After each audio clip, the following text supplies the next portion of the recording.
तो क्या होगा अगर आपका पैर एक लैंडमाइन पर पड़ जाए और सामने आपके दोस्त की लाश पड़ी हो, जिसकी मौत भी उसी लैंडमाइन की वजह से हुई है।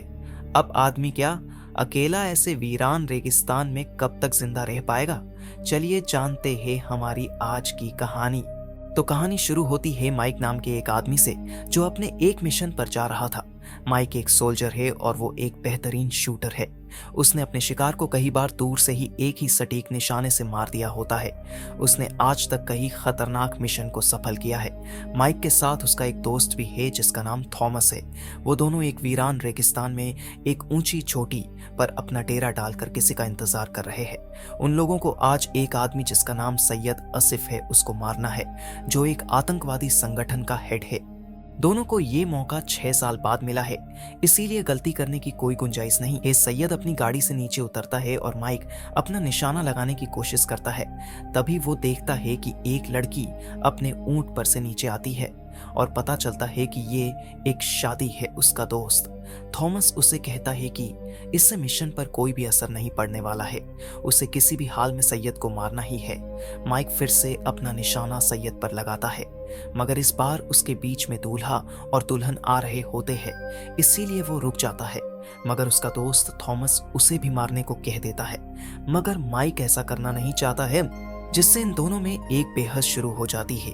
जिसके बाद सैयद की गैंग के एक आदमी को उनका ठिकाना पता चल जाता है, इसीलिए वो गोलियां चलाने लगते हैं। दोनों को वहां से मजबूरन भागना पड़ता है। दोनों नीचे एक जगह पर छुपे हुए हैं, मगर तभी सैयद की गैंग की एक गाड़ी वहां पर आकर रुकती है। माइक अपनी स्नाइपर से एक गोली दूसरी तरफ चलाता है, इसीलिए वो सभी उस तरफ चले जाते हैं। रास्ते में थॉमस उससे बहुत गुस्सा था, क्योंकि 6 साल बाद आया मौका उसने अपने हाथ से जाने दिया था। ये रास्ते में वो अपने हेड को भी रिपोर्ट करते हैं कि उनका मिशन फेल हो गया है और उसे जल्द से जल्द इस जगह से निकाला जाए। वो दोनों कहाँ पर है ये जानने के लिए उन लोगों को लोकेशन की जरूरत थी, मगर उनका जीपीएस खराब हो चुका है, जो सैयद की गैंग से बचने के लिए जब उन दोनों को नीचे कूदना पड़ा था तब टूट गया था। इसीलिए अब उन दोनों को वेस्ट में 5 घंटा चलकर एक गांव तक जाना पड़ता है, जहां से उसे ले जाया जा सके। दोनों उस गांव की तरफ जाने लगते हैं। रास्ते में थॉमस उसे अपने बेटे जैक के बारे में बताता है, जिससे वो बहुत प्यार करता है। दोनों को चलते चलते कई घंटे बीत जाते हैं। तेज हवा की वजह से एक साइन बोर्ड बिल्कुल माइक के पैर के पास आकर गिरता है, जिस पर खतरे का निशान है। थॉमस बताता है कि यह सिर्फ दूसरे लोगों को डराने के लिए है और इसका मतलब गांव पास ही में है, मगर माइक इससे ठीक उल्टा सोचता है। वो बताता है कि मैंने कहीं पर पढ़ा था कि यहाँ पर पूरे एरिया में 33 लाख लैंडमाइन बिछाई गई है। थॉमस को इस बात पर यकीन नहीं है। वो इस बात का मजाक उड़ाता है और कहता है कि उसे बहुत साल हो चुके हैं, अब तक तो वो खराब हो गई होगी। इसीलिए दोनों सफर को जारी रखते हैं। थॉमस अभी भी उसकी लैंडमाइन वाली बात का मजाक उड़ा रहा होता है। वो उल्टा चलकर उसे भरोसा दिलाता है कि यहाँ पर कोई भी लैंडमाइन नहीं है, मगर अगले ही पल थॉमस का पैर एक लैंडमाइन पर पड़ जाता है और एक धमाका होता ही माइक उसकी मदद करने के लिए जाता है, मगर उसका पैर तभी दूसरी लैंडमाइन पर पड़ जाता है। थॉमस के दोनों पैर धमाके की वजह से चले जाते हैं। वो दर्द में चीख रहा होता है। माइक उसे शांत रहने के लिए कहता है। माइक उसे पहले रेडियो तक पहुंचने के लिए कहता है, मगर वो वहां तक नहीं पहुंच सकता है, इसीलिए वो उसे मेडिकल किट का इस्तेमाल करने को कहता है। अब थॉमस मॉर्फिन के इंजेक्शन को अपने शरीर पर लगा देता है। माइक उसे कहता है कि हो सकता है ये वाली लैंडमाइन को जंग लग गया हो। वो उसके पास जाना चाहता था, मगर थॉमस उसे हिलने से मना कर देता है और अपनी गन को निकालकर अपने आप को मार देता है। अपने दोस्त को अपने सामने मरा हुआ देखकर माइक का दिमाग हिल जाता है, मगर वो अपने आप को शांत करता है। वो धीरे से नीचे बैठकर अपने जूते की लेस को खोल देता है। उसके साथ अपनी स्नाइपर पर लगी रस्सी को भी खोलकर उसके साथ बांधकर उसमें अपनी कुल्हाड़ी को बांध देता है। जिसके बाद वो रेडियो वाली बैग को अपने पास लेकर आने की कोशिश करता है और वो उसमें कामयाब भी हो जाता है। वो सबसे पहले रेडियो को चालू करने की कोशिश करता है, मगर वो चालू नहीं होता है क्योंकि उसकी बैटरी खत्म हो गई थी। वो बैटरी को बैग के अंदर खोजता है, मगर वो तो थॉमस की जेब में है। वो सोलर चार्जर की मदद से रेडियो को चार्ज करने लगता है और बाद में उसके हेड से संपर्क करता है, जहां पर वो अपनी हालत के बारे में उससे रिपोर्ट करता है। मगर मिशन कंप्लीट नहीं करने की वजह से उसका हेड उससे नाराज होता है।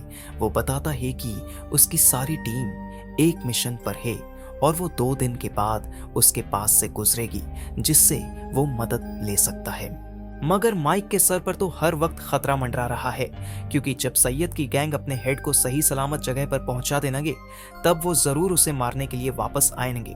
माइक का पानी खत्म हो गया है और ये तो कुछ नहीं है, उसके सामने एक और चुनौती मानो उसकी राह देख रही हो। तभी एक तेज तूफान माइक की ओर बढ़ने लगता है। वो अपने सारे सामान को समेट कर बैग में रख देता है और अपनी गन को जमीन में अंदर घुसाकर उसका सहारा लेता है। उसके लिए ये कोई आसान काम नहीं था, क्योंकि उसके शरीर में कोई ताकत बची नहीं थी। तेज तूफान का सामना तो माइक कर लेता है। उसके दोस्त थॉमस की लाश उसके पास आ जाती है, जिसके पॉकेट में रेडियो की बैटरी है। माइक के पास अब बैटरीज है, मगर तूफान ने रेडियो वाली बैग को दूर फेंक दिया है। माइक की किस्मत ऐसी थी मानो जैसे टूटी हुई नौका से समुंदर को पार करना। एक मुसीबत खत्म होती नहीं कि दूसरी आ जाती है। माइक अब अपने जीवन से थक चुका है। वो अपनी गन को हवा में चलाता है और फिर अपने सर पर रखकर खुद को खत्म कर देना चाहता है। मगर तभी उसे एक आदमी दिखाई देता है जिसकी चलने की पैटर्न थोड़ी अजीब थी। माइक उसे लैंडमाइन के बारे में बताने की कोशिश करता है, मगर मानो उसे तो सब पता है। वो बचकर माइक के पास आता है, मगर वो उसकी बातों को समझने में असमर्थ था। इसीलिए वो उसे सिर्फ पानी लेकर आने को कहता है। फिर वो आदमी उसकी बोतल को लेकर चला जाता। माइक को लगा कि वो आदमी अब वापस नहीं आने वाला, इसलिए प्यास को बुझाने के लिए वो अपना पेशाब पीने वाला होता है। तभी एक छोटी बच्ची हाथ में माइक के पानी की बोतल लेकर आती है और माइक को देती है। माइक उसे अपने बैग की तरफ इशारा करके उसे लेकर आने को कहता है, मगर बच्ची वहां से चली जाती है। टीम को माइक के पास पहुंचने में अभी भी 38 घंटे बचे हुए हैं। रात को माइक अपने आप को जगाए रखने की कोशिश करता है, इसीलिए वो अपनी जेब से अपना फोन निकालता है और अपनी गर्लफ्रेंड का वीडियो देखता है, जिसमें वो उसे कह रही होती है कि भगवान उसकी रक्षा करेगा और वो अपने सारे दुश्मन को मारकर उसके पास वापस आएगा। माइक को बाद में फिर से नींद आने लगती है, मगर तभी उसे कुछ जानवरों की गुर्राने की आवाज आती है। माइक अपनी गन को अपने हाथ में ले लेता है और फायरिंग करता है, मगर वो कुत्ते तो माइक के दोस्त की लाश को ले जाने लगते हैं। तभी एक कुत्ता उसके सामने आंचता है, जिसे माइक अपनी गन से मार देता है और इसी तरह सुबह हो जाती है। उसके पास वही आदमी फिर से आता है जिसने उसे पानी दिया था। आदमी उसे अभी भी जिंदा देखकर उसे लकी बताता है, क्योंकि इस रेगिस्तान में तपती गर्मी और रात को शिकारी जानवरों से बचकर जिंदा रहना कोई आम बात नहीं है। तब आदमी तो लकी उसे बताता है, जिसे लैंडमाइन कहाँ पर है ये पता हो। तब आदमी बताता है कि उसे भी नहीं पता है कि लैंडमाइन कहाँ पर है। माइक बताता है कि मैंने तुम्हें जिगजैग की तरह चलते हुए देखा। वो बताता है कि सीधे चलने पर उसके पैर के नीचे भी लैंडमाइन आ सकती है। माइक उसे फिर से उसका रेडियो देने के लिए कहता है। इस बार आदमी उसे लेकर आने के लिए तैयार हो जाता है। वो उसे रेडियो देता है और माइक उस पर बैटरी लगाता है, मगर उसका कोई फायदा नहीं था। सिग्नल बहुत ही खराब है। आदमी वहां से चला जाता है और अब कई घंटे तक पानी और खाना नहीं खाने की वजह से माइक को वो चीजें दिखने लगती है जो असल में नहीं है। अब उसे अपना दोस्त थॉमस फिर से सामने दिखाई देता है। रात को फिर से चारों तरफ से कुत्ते उसे घेर लेते हैं और माइक को फिर से उससे बचना पड़ता है। वो गोलियां चलाता है और उसे मार देता है। सुबह उसका कनेक्शन हेड के साथ हो जाता है। माइक खुशी खुशी उसे अपना स्टेटस बताता है, मगर वो बताते हैं कि जो टीम उसे रेस्क्यू करने वाली थी वो एक जगह पर फंस गई है, इसीलिए अब दूसरी टीम उस तक अगले 17 घंटों के बाद पहुंचेगी। माइक ये सुनकर काफी ना खुश हो जाता है। उसके लिए यहाँ पर अब 1 मिनट भी टिकना मुश्किल लग रहा है। माइक अब अपने होश खोकर माइन पर से पैर हटने ही वाला था कि तभी वो आदमी फिर से आ जाता है और माइक को गिरने से बचाता है और उसकी चोट पर एक मरहम लगाता है। वो बताता है कि वो हमेशा से लकी नहीं था। उसका एक पैर इसी लैंडमाइन पर पड़ गया था और उसने अपने एक पैर को खो दिया था। उसे लगा कि मानो उसकी पूरी जिंदगी ही खत्म हो गई थी। मगर तभी वहां पर उसकी मुलाकात एक नर्स से होती है जो आज उसकी बीवी है। वो बताता है कि कुछ बुरा होने में भी हमारा ही भला होता है। माइक बताता है कि उसकी बेटी की स्माइल बिल्कुल उसके जैसे ही है, मगर वो बताता है कि मेरी बेटी तो उस दिन मेरे साथ ही थी जब लैंडमाइन ने उसके पैर को छीन लिया था। वो लैंडमाइन को निकालकर वहां पर एक टीन का डब्बा रख देती थी, मगर एक दिन वो मारी गई क्योंकि वो तुम जैसी लकी नहीं थी। वो माइक को एक सीसी में से कुछ पिलाकर वहां से चला जाता है। माइक को अब अपने बचपन की याद आती है कि कैसे उसके पिता की शराब पीने की आदत की वजह से उसके पिता उसकी माँ को मारा करते थे। माइक अपने आखिरी पलों में बुरी नहीं मगर अच्छी यादों को ले जाना चाहता था। वो अपनी गर्लफ्रेंड जेनी के साथ बिताए अच्छे पलों को याद करता है, उसकी गर्लफ्रेंड को परेशान करने वाले लोगों को कैसे माइक ने मारा था। मगर तभी उसे मशीन के बीप करने की आवाज आने लगती है, जो कहीं और से नहीं बल्कि हॉस्पिटल में मशीन से आ रही आवाज थी, जहां पर उसकी मां अपनी आखिरी सांस ले रही है, जो माइक के सामने ही मर गई थी। तभी माइक के सामने थॉमस आकर उसे आ रही टीम के बारे में बताता है।